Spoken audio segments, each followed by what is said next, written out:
ចូលមកមេរៀនបន្តអញ្ចឹងតើតើជាមួយនឹងមេរៀនបន្តរបស់យើងនិយាយពាក្យប្រើប្រាស់ប្រចាំថ្ងៃរបស់យើងនៅក្នុងថ្នាក់រៀន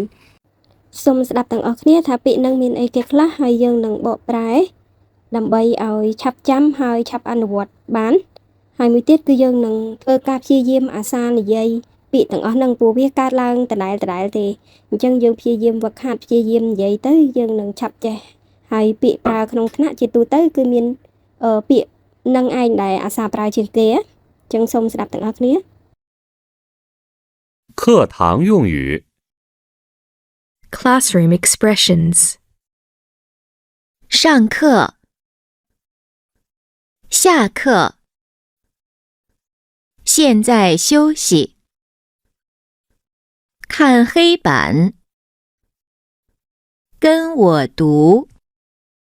សូមស្ដាប់តាមនិងអានម្ដងទៀតហើយយើងអាសានិយាយដដែលទៅយើងប្រកាសជាអានអក្សរច្បាស់ជាងមុនអញ្ចឹងណាអញ្ចឹងតោះទៅស្ដាប់ម្ដងទៀត上课，下课，现在休息，看黑板，跟我读。អញ្ចឹងយើងតមកចំណុចមួយទៀតហ្នឹងគឺយើងសិក្សាអំពីគំនូសនៃអក្សរចិនអញ្ចឹងគំនូសនៃអក្សរចិនជាមូលដ្ឋានហ្នឹងគឺមាន5ទី1ហឹងហ្នឹងគឺជាគំនូសអក្សរផ្ដេកសុហ្នឹងគឺជាគំនូសអក្សរបញ្ឈរភាហ្នឹងគឺជាគំនូសឆ្នោតទៅឆ្វេងមួយទៀតគឺទៀនហ្នឹងគឺយើងនិយាយថាជាបន្តឬក៏ចុចណាពាក្យមួយទៀតគឺណាហ្នឹងគឺជាឆ្នោតខាងស្ដាំអញ្ចឹងយើងត្រូវតែទិញពាក្យ5ហ្នឹងឲ្យចាំពួកឯ5ហ្នឹងគឺជាមូលដ្ឋានគ្រឹះសម្រាប់សរសេរអក្សរចិនហ្មងហើយបើសិនបើយើងចេះវាទាំងអស់ហ្នឹងនៅក្នុងឧទាហរណ៍តួអក្សរមួយគឺយើងអាចដឹងថាវាផ្សំឡើងពីអីខ្លះវាផ្សំឡើងពីហឹងសុភាទៀនណាឬមួយក៏អីផ្សេងទៀតទៅមុខទៀតយើងនឹងជួបថែមទៀតតែឥឡូវហ្នឹងគឺនៅក្នុងហ្នឹងគឺគេដាក់មាន5ហ្នឹងអញ្ចឹងយើងទិញឲ្យចាំទៅគំនូសទាំង5ហ្នឹងគឺជាមូលដ្ឋានគ្រឹះសម្រាប់ឲ្យយើងនឹងចេះសរសេរអក្សរចិនអញ្ចឹងយើងត្រូវតែទន្ទិញកន្លែងនេះខ្ញុំសូមឲ្យយើងទន្ទិញធ្វើម៉េចឲ្យចាំនៅពេលខាងមុខទៀតឬក៏ចំណុចបន្ទាប់ពីហ្នឹងគឺគេមានដាក់ជាសរសេរឲ្យយើងនឹងអានហើយនឹងរៀនមើលថាអក្សរណាអក្សរហឹងអក្សរណាអក្សរសុអក្សរណាភាទៀនណាអីអញ្ចឹងទៅអញ្ចឹងគឺយើងចាំមកមើលឧទាហរណ៍ខាងក្រោមតែម្ដងដើម្បីឲ្យយើងនឹងឆាប់ចាប់បានអញ្ចឹងឧទាហរណ៍នៅចំណុចទី2ហ្នឹងគឺគេផ្សារភ្ជាប់ជាមួយនឹងចំណុចទី1ខាងលើអញ្ចឹងគឺគេឲ្យយើងច្បាស់តាក់ទងជាមួយនឹងគំនូសអក្សរទាំង5របស់យើងនៅខាងលើពាក្យមូលដ្ឋានគ្រឹះទាំង5ហ្នឹងគឺយើងគុំគ្នាមកសរសេរមិនបានចេញជាតួអក្សរមួយបានអញ្ចឹងយើងមកមើលឧទាហរណ៍ទាំង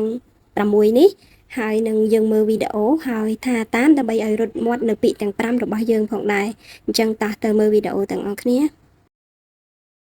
横，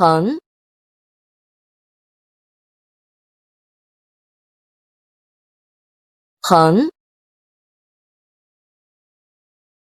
一，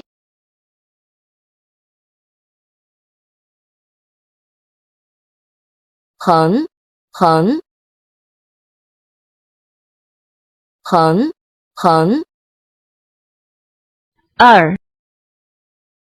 二，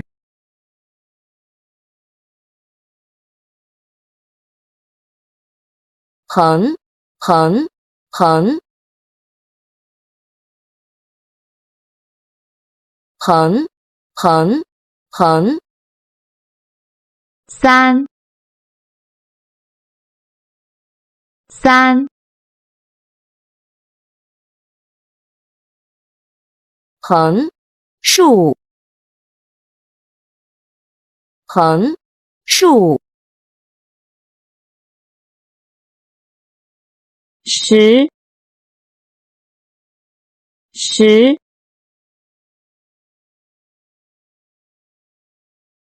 撇捺，撇捺，八，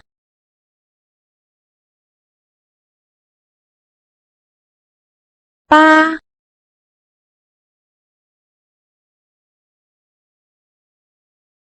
点横撇点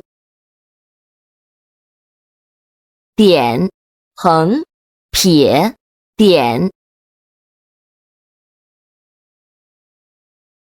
点横撇点六